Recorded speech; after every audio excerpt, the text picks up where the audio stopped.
From now until the end of my presentation, 60 people around the world will have died from cancer.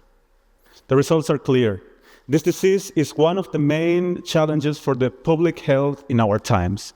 And even though we have invested millions of dollars and decades in research, our results are at best disappointing. Let me ask you a question. Would you hop on a plane if I told you that there's only a 4% chance that you will make it to your destination? I think the answer is rather obvious.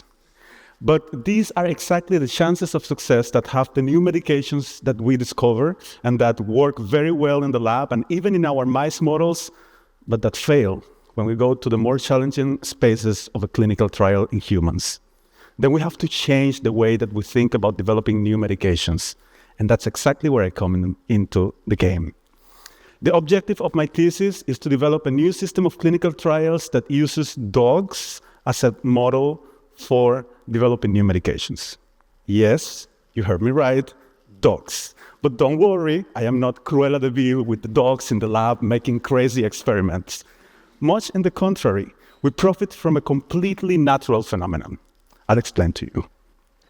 You see, with our little furry friends, we not only share beautiful family memories or walks in the park, but also risk factors for cancer, because we live in the same house, we drink the same water, we're breathing the same air.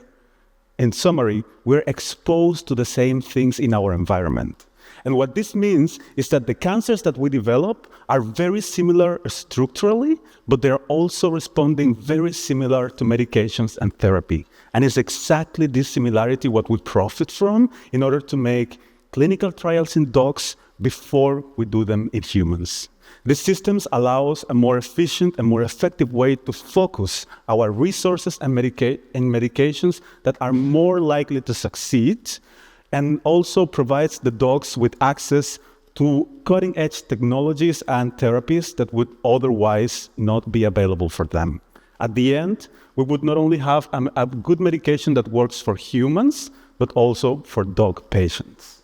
It's my hope that in a few years, when we talk about cancer, we don't think about it as half as many lives lost, but rather twice as many lives saved.